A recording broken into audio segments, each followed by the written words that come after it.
بسم اللہ الرحمن الرحیم والسلام علی یوم الولدتو۔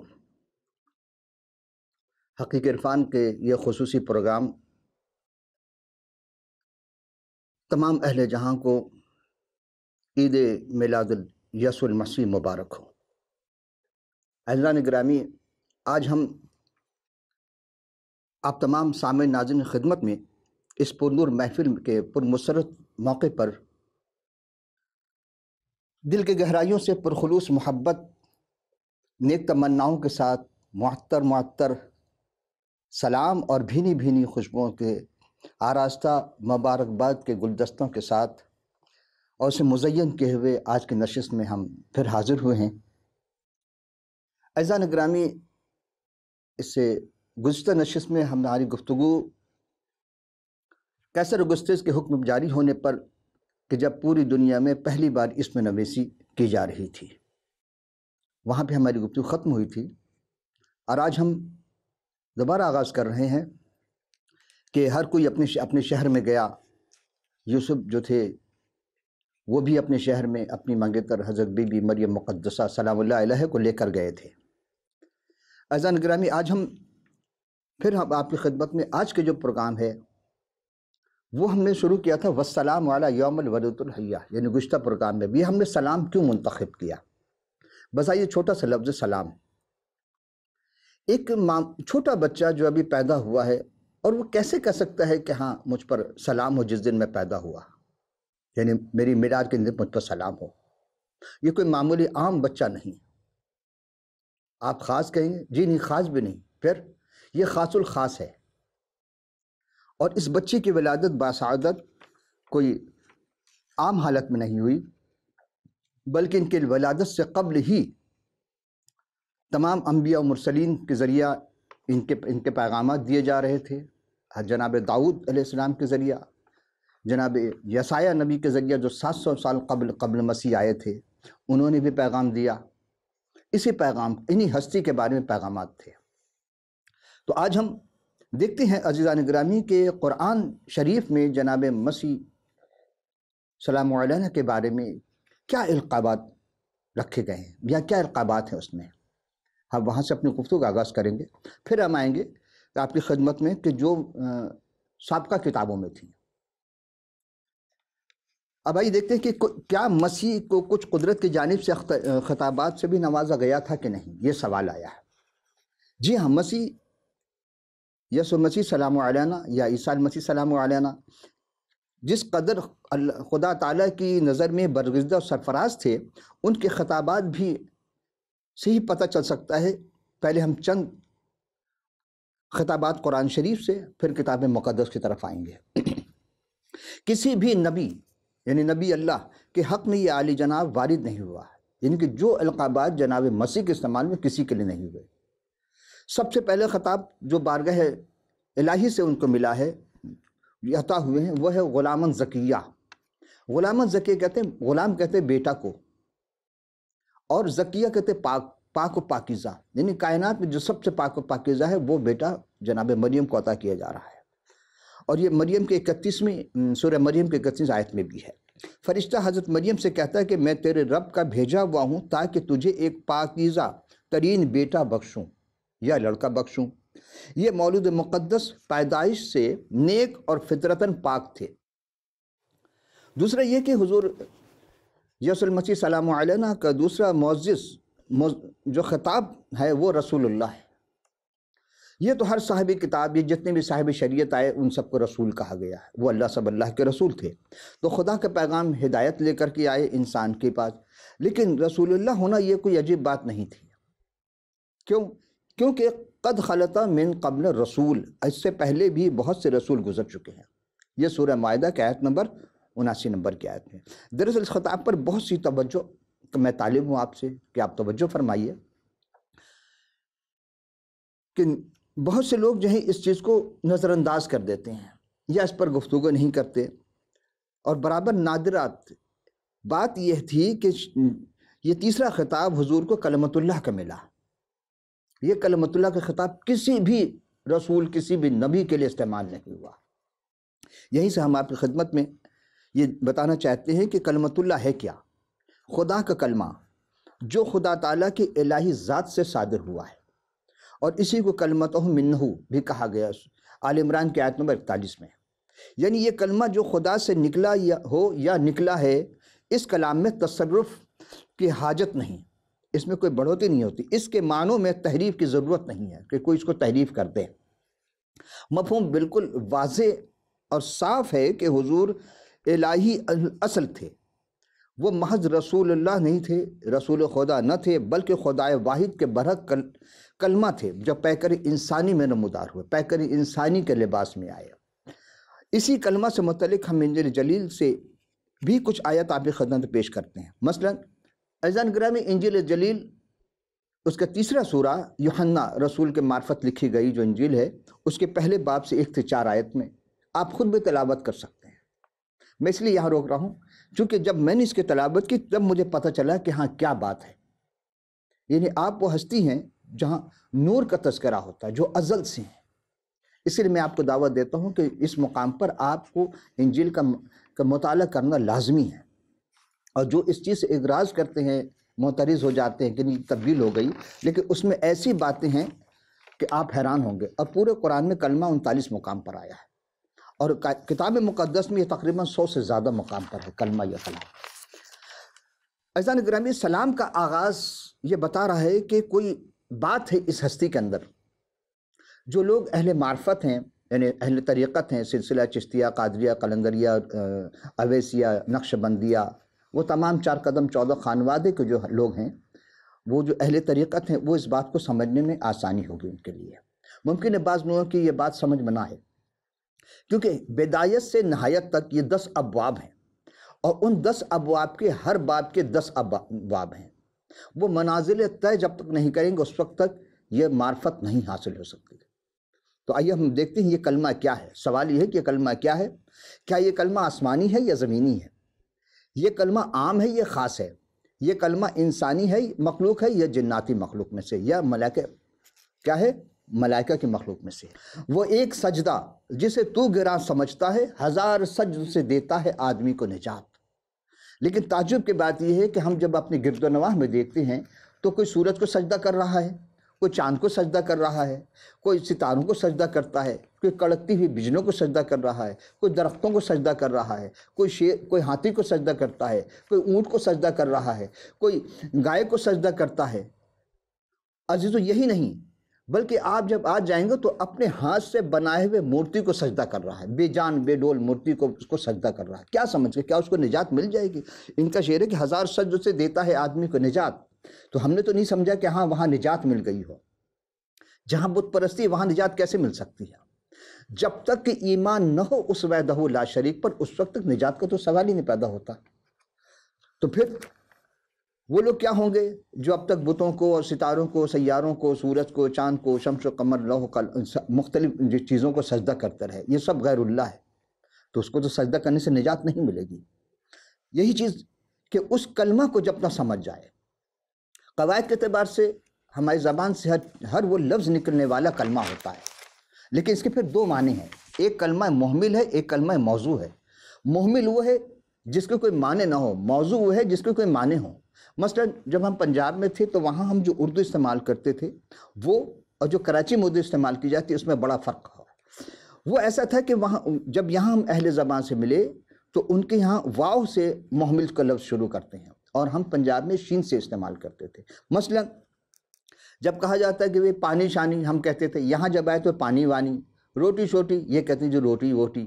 اسی طرح اور بھی چیزیں، کتاب بتاب وہ کہتے ہیں کتاب شتاب۔ تو تھوڑی سی فرق ہو گئے الفاظ میں، زبان علاقائی کے اعتبار سے زبان میں تبدیلی آ جاتی ہے۔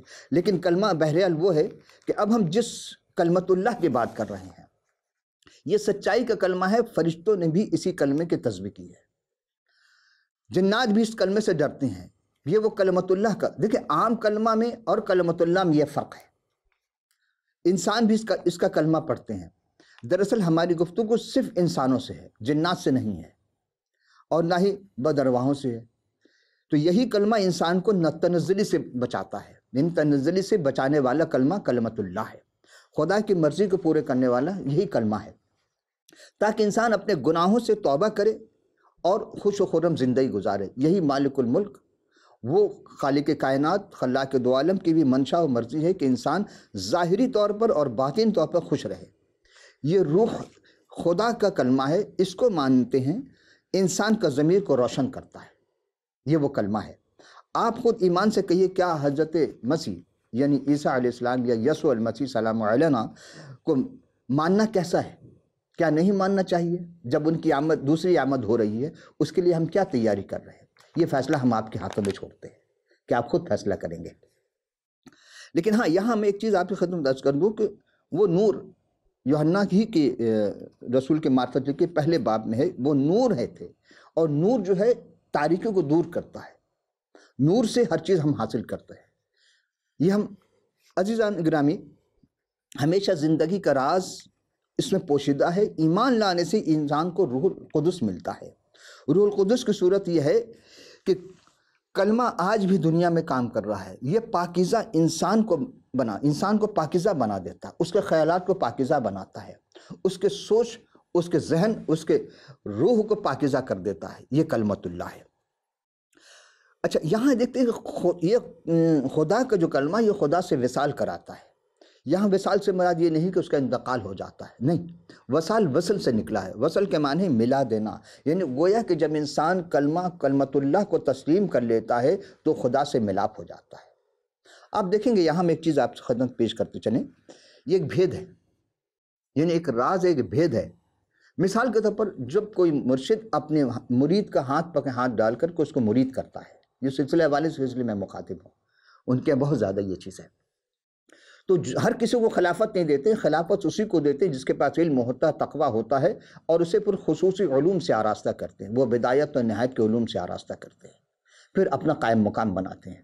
لیکن آپ ایمان سے کہیے کہ کیا وہ حضرت، یعنی کہ ہم نے اس چیز کو قرآن سے لیا کہ سلامتی ہے ہر چیز کے لیے، تو کیا جو خلیفہ بنتے ہیں ان کے اندر وہ اوصاف پائی جاتی ہے کہ نہیں؟ پائی جاتی جب ہی دیتے ہیں، لیکن کیا ان سے نجات حاصل کر سکتے ہیں؟ یہ ہم آپ پہ چھوڑتے ہیں، کیونکہ نجات یافتہ ہونا اور ہے، نجات دہندہ ہونا اور ہے۔ نجات یافتہ کبھی نجات دہندہ نہیں ہو سکتا۔ یہاں یہی چیز، یہ کلمہ نجات دلاتا ہے۔ قرآن کے ایک لفظ ہے جس کو روح کے استعمال کیا گیا ہے، اور قرآن میں روح القدس حضرت جبریل کو کہا جا رہا ہے، جبکہ ہم آگے چل کے جب گفتگو کریں گے، حضرت جبریل جو علیہ السلام جو تھے، وہ جناب مریم سلام اللہ علیہ کے پاس آئے۔ یہ بات کہاں سے ہم لے رہے ہیں؟ یہ انجیل جلیل سے لے رہے ہیں۔ انجیل جلیل کا پہلا سورہ میں بھی ہے اور اس کے تیسرے سورہ میں بھی ہے۔ اس میں کیا ہے کہ وہ جو فرشتہ جبریل آئے، انہوں نے یہ کہا کہ روح القدس کی قدرت سے تم پر سایہ ہوگا، یعنی روح القدس کے ذریعے سایہ ہوگا، اس کی قدرت کے ذریعہ، جبریل روح القدس نہیں۔ اب اس بات کی تصدیق کیسے ہو؟ قرآن کے الفاظ کی تصدیق ہم انجیل سے لیں گے، چونکہ وہ سابقہ کتابیں، قرآن سے پہلے کی کتابیں ہیں۔ آج بھی جب کوئی تاریخ لکھی جاتی، کوئی بات لکھی جاتی، تو سابقہ کتابوں کے حوالے دیے جاتے ہیں، نہ کہ اس کے بعد والے کتابوں کے حوالے دی جائیں کہ ہاں جی اس کتاب میں یہ کتاب پرانی کتاب کی تصدیق کر رہی ہے۔ یہ کیسے ہو سکتا ہے؟ ہمیں تصدیق کرنے کے لیے ہمیشہ دیکھیں، ایک چیز بزرگی کی حد سے تصدیق کی جاتی ہے، جس کے پاس علم ہوتا ہے، بزرگ ہوتا ہے، اسے تصدیق کی جاتی ہے، عہدہ ہوتا ہے، اسے تصدیق کی جاتی ہے۔ مثال کے طور پر اگر آپ کو کوئی چیز، کوئی اٹیسٹ کروانا ہو، کوئی ڈاکومنٹس آپ کو تصدیق کروانی ہے، کس کے پاس جائیں گے؟ جس کے پاس اتھارٹی ہے، جس کے پاس یہ عہدہ ہے، وہ اٹیسٹ کریں گے، وہ تصدیق کریں گے اصل اور نقل دونوں کو دیکھ کر کے کہ ہاں یہ اصل ہے کہ نہیں، یہ نقل تو نہیں کہیں۔ تو اسی طرح جو پہلے کا ہوگا اس کو دیا جائے گا، جس کے پاس اتھارٹی ہے، جس کے پاس اتھارٹی نہیں وہ اس کی تصدیق نہیں کر سکتا۔ اب کوئی بزرگ اگر پہنچ گئے کسی نوجوان افسر کے پاس اٹیسٹ کروانے کے جو 17 گریڈ کے ہیں، تو وہ بزرگ کہے کہ یہ تو بچہ ہے، میں اسے کیوں اٹیسٹ کرواؤں؟ یہ وہاں بزرگ کو سوچنی چاہیے کہ اللہ نے انہیں عہدہ دیا، خدا کی طرف سے وہ عہدہ ملا ہے، یہ علم کی بات ہے۔ تو جہاں علم ہوگا سب سے زیادہ وہاں سر تسلیم خم کرنی پڑتی ہے۔ اور یہاں یہی چیز ہے کہ جب ہم غور کرتے ہیں کہ پاکیزگی سے بھرپور آسمانی روحانیت سے معمور انسان کو راحت دیتا ہے، کون؟ روح کے ذریعہ، وہ روح القدس کے ذریعے حاصل کرتا ہے۔ جب ہم کلمت اللہ کو تسلیم کر لیتے ہیں تو پھر روح القدس آتا ہے ہمارے پاس۔ ویسے تو اس سے کیا ہوتا ہے کہ انسان کو اطمینان حاصل ہوتا ہے، قلبی اطمینان ملتا ہے۔ خدا انسان پر کیا کرتا ہے؟ ہاتھ رکھ دیتا ہے، دست شفقت خدا کا انسان پر آتا ہے، ویسے تو سب پر ہے، لیکن جو ایمان والا ہوتا اس پہ خدا کا خاص کرم ہوتا ہے۔ بارش جیسے سب کے لیے ہے، ہوا سب کے لیے چل رہی ہے، سورج سب کے لیے ہے، یہ عام ہے، لیکن خصوصی چیز ایسی ہوتی ہیں جو صرف خصوصیت کے ساتھ مخصوص لوگوں کے لیے ہوتی ہیں۔ مثال دوں آپ کو جس کی چیز، بھئی من و سلوہ کس کے لیے اترا تھا؟ آسمان سے خدا نے کس کے لیے نازل کیا؟ بنی اسرائیل کے لیے۔ آج کیوں نہیں نازل کرتا وہ؟ چونکہ بنی اسرائیل نہیں ہے، کیا کہیں تو ہوں گے، لیکن اب وہ خصوصیت نہیں رہی۔ اب وہ من و سلوہ دینے والا خود جب آ جائے اس پر آنا چاہیے، اس پر ایمان ہو تو پھر بات بنی۔ خدا سے پیار کرنے والا مجسم کلمہ انسان کو گناہوں سے نجات دیتا ہے۔ جب انسان کو سنبھالتا ہے وہی سنبھالنے والا، اور کوئی دوسرا نہیں سنبھال سکتا انسان کو۔ اچھا، کیا کسی انسان، اب سوال یہ پیدا ہوتا ہے، کیا کسی انسان کو ضرورت ہے کہ خدا سے پوچھے کلمہ دنیا میں کب آیا، کیوں آیا؟ ہاں، پوچھ سکتا ہے، لیکن انسان کے کیوں آیا یہ دعوت فکر ہے۔ ہم اس میلاد پر نور محفل میں عید میلاد المسیح کے ذکر کر رہے ہیں کہ انسان کی بخشش کرنے کے لیے، انسان کو نجات دینے کے لیے، بڑی قوت طاقت عطا کرنے کے لیے کلمہ زمین آسمان موت قبر حشر سب جگہ اس کا ساتھ دے گا، یہ وہ کلمت اللہ ہے۔ کوئی اور اتنا بڑا دعویٰ نہیں کہ اس کلمت اللہ نے کہا اگر تم ایماندار رہے اور تم ثابت قدم رہے تو میں آخر تک تمہارا ساتھ ہوں۔ کسی نے نہیں کہا کہ آخر تک میں تمہارا ساتھ ہوں، یہ کلمت اللہ نے کہا۔ اچھا، یہ نام کس چیز سے نجات دیتا ہے؟ یہ گناہوں سے نجات دیتا ہے۔ فرض کریں عزیزان گرامی کہ کوئی قیدی ہے اور قید میں ہے، اور قید سے جب رہائی ہو جاتی ہے اس کی ہتھکڑی کھول دی جاتی ہے، اور جب گھر جاتا ہے تو کیا کہتا ہے کہ میں رہا ہو گیا۔ گھر والے بھی خوشی مناتے ہیں اور خود وہ بہت خوش ہوتا ہے۔ تو گویا کہ نجات اسے کہتے ہیں جہاں خوشی مل جائے۔ اسی طرح آپ دیکھیں گے اگر کوئی خاتون، کوئی عورت اپنے ظالم شوہر سے، شوہر اتنا ظالم ہوتا ہے کہ اس کو بہت ظلم ستم کر رہا ہے، وہ تنگ آ کر اس سے طلاق لے لیتی ہے، تو کیا کہتی ہے کہ میں ایک ظالم شخص سے نجات حاصل کر چکی، اور پھر وہ خوش ہوتی ہے، اندرونی روحانی خوشی محسوس کرتی ہے۔ اسی طرح کوئی مریض ہے ہسپتال میں، اور وہ جب بستر مرگ پر پڑا ہے، جب اس کے ٹریٹمنٹ ہو جاتے ہیں، علاج معالجہ ہو جاتا ہے، اسے صحت ملتی ہے، تو جب ہسپتال سے گھر آتا ہے شکر گزاری کرتا ہے کہ پروردگار شکر کہ تو نے مجھے اس مرض سے نجات دی، مجھے دوا سے نجات دی، تو نے مجھے ڈاکٹر کی فیس سے نجات دی۔ اور پھر یہی نہیں عزیزان گرامی، یہاں ہم ایک اور قیمتی خطوط آپ کرنا چاہتے ہیں۔ دیکھیں، ڈاکٹر باہر ملک میں ہے اور ہم ایسے مرض میں مبتلا ہیں تو ہم باہر جا نہیں سکتے کہ ہمارے پاس پیسہ نہیں ہے۔ پھر کیا کرنا چاہیے ہمیں ٹریٹمنٹ کے لیے؟ بھئی میں بڑے لوگوں کی بات نہیں کرتا ہوں، وہ تو ٹریٹمنٹ کے لیے باہر چلے جائیں گے، لاکھوں روپیہ عوام پر خرچ کر دیں گے، لیکن عوام پر خرچ نہیں کریں گے۔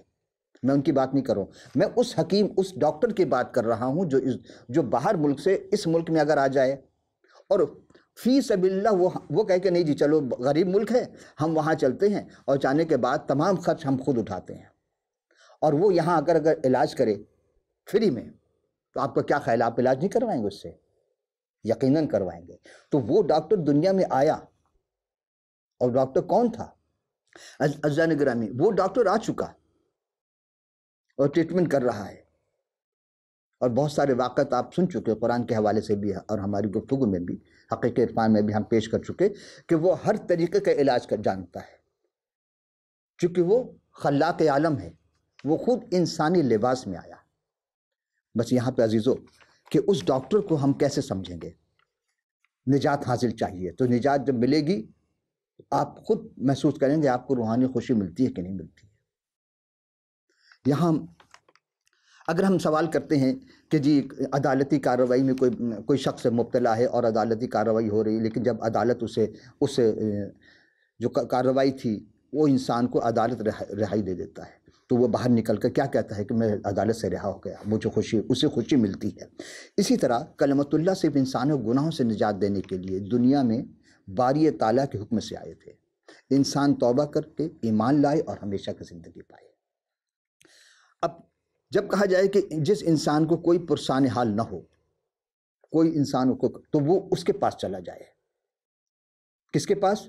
اسے یاد کرے، اس کلمت اللہ کا، وہ اس کی مدد کرے گا کہ اے دنیا کے تھکے ماندے لوگ میرے پاس آؤ، میں تمہیں مدد کروں گا، میں تمہیں پناہ دوں گا، میں تمہیں نجات دوں گا۔ آج بھی کلام میں ہے۔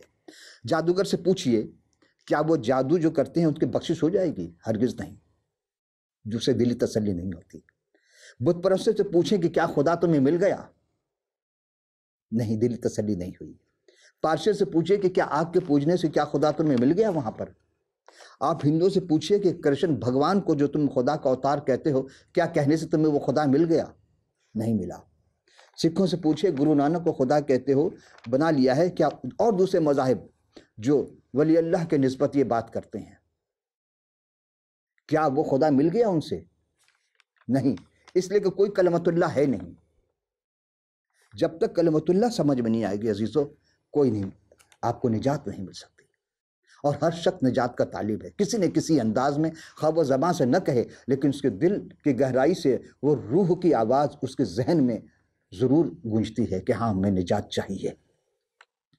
عزیزان گرامی، یہاں ہم اپنی گفتگو کو ایک لمحے کے لیے روکتے ہیں، یہ کہتے ہوئے کہ غور کرنا ہے کہ نہیں کرنا ہے کہ ازل میں تھا کلام اور ساتھ تھا جب بازل کے، اور خدا تھا جو حقیقت میں خدا کے ذات کے مل سے، منازل تھے نمایاں لامقام جس کے منزل کے، اور پس قدم عدم جلوے تھے جس کے نور کامل کے، وہی ہو کر مجسم بطن مریم سے ہوا پیدا، اور ہماری مغفرت کو شان اکرم سے ہوا پیدا۔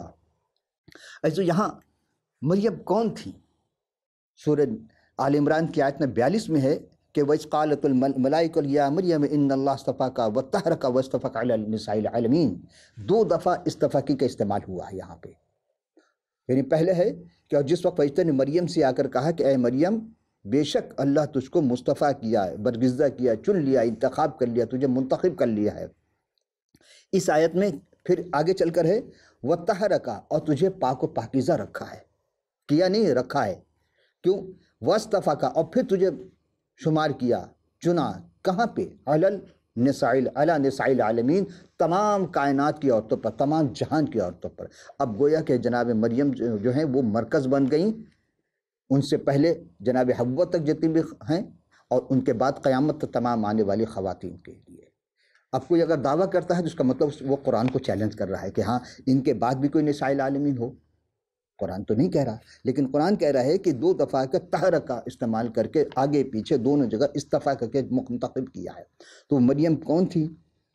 اس کے لیے ہم آپ سے پہلے بھی عرض کر چکے تھے کہ جن کی آمد کا مژدہ سبھی انبیاء، یعنی حضرت داؤد 700 نے بھی اپنے کلام میں کہا ہے، اور زبور شریف میں، اور حضرت یساع نبی 700 سال قبل مسیح انہوں نے بھی کہا، اور حضرت یحییٰ یہ منادی کرتے رہے جو زکریا کے فرزند تھے۔ عزم ہم یہاں ایک چیز غور کرتے ہیں کہ نجات کا حقدار ہر شخص ہے، اور تو پھر نجات کون دے گا؟ وہ جس کے محفل ہم منا رہے ہیں۔ ہم ذاتی طور پر یہاں چند آیات آپ کی خدمت میں جو ہمارا ذاتی تجربہ ہے یا ذاتی طور پر جو ہم نے تفسیری کی ہے اس کی کچھ آپ کی خدمت میں پیش کرتے ہیں۔ دامن وقت، چونکہ وقت بہت کم ہے، آج یہاں سے ہم شروع کریں، اس کے بعد پھر اگلی نشست جب آئے گی 3ری نشست، وہاں ہم اس چیز کو پھر مکمل کر کے کریں گے۔ 6 مہینے میں فرشتہ جبریل، یعنی حضرت جبریل، خدا کی جانب سے گلیل کے ایک شہر میں جس کا نام ناصرت تھا، ایک کنواری بطولہ عفیفہ طاہرہ صدیقہ کے پاس بھیجا گیا، جن کے منگنی حضرت داؤد علیہ السلام کے گھرانے کی کہ ایک شخص یوسف نام سے ہوئی تھی۔ اس کنواری کا نام نامی اسم گرامی حضرت بی بی مریم مقدسہ طاہرہ عفیفہ صدیقہ بطولہ علیہ السلام علیہ تھا۔ حضرت مسیح کی ولادت بسعادت سے کچھ عرصہ قبل، یعنی اس طرح ہوئی کہ جب آپ کی منگنی حضرت یوسف سے ہوئی تھی۔ اب ہم عزیزو یہاں ہم آپ کو روکنا چاہتے ہیں، دیکھیں قرآن میں کہیں بھی نہیں ہے کہ حضرت مریم کی منگنی کسی سے ہوئی، یہ صرف انجیل جلیل ہے جو تصدیق کر رہا کہ منگنی ہوئی تھی۔ کیوں ہوئی تھی؟ منگنی تو ہوتی ہے، اور یہودی میں یہ تھا کہ منگنی ہی ان کو نکاح مانا جاتا تھا، اور کچھ وقت دیے جاتے تھے کہ وہ جائے اپنی جس سے منگنی ہوئی اپنی زوجہ کے لیے گھر کا، ان کے رہائش کا، اس کی ہر چیز کا انتظام کرے، یعنی شوہر کے ذمہ تھا۔ اب ہم جب یہاں غور کرتے ہیں تو قرآن شریف میں کہیں بھی جناب یوسف کا تذکرہ نہیں ہے اور نہ مریم کے منگنی کا تذکرہ ہے، لیکن انجیل جلیل اس بات کو گواہی دیتا ہے کہ ہاں ہوئی تھی۔ منگنی ہوئی تھی، لیکن ان کے جناب مریم السلام علیہ کی رخصت نہیں ہوئی تھی۔ اس سے قبل ہی حضرت جبریل علیہ السلام کی جانب خدا تعالیٰ کی جانب سے جناب مریم کے قریب آئے اور آ کر کہا کہ سلام ہو تجھ پر جس پر فضل ہوا ہے، خدا ون تیرے ساتھ ہے۔ حضرت مریم مقدسہ اس کلام سے گھبرائیں، متحیر بھی ہوئیں، سوچنے لگی کہ یہ کیسا سلام ہے، اور فرشتہ نے اس سے کلام کیا کہ اے مریم خوف نہ کھائیے، کیونکہ خدا تعالیٰ کی طرف سے آپ پر فضل ہوا ہے، اور دیکھیے آپ حاملہ قرار پائیں گے۔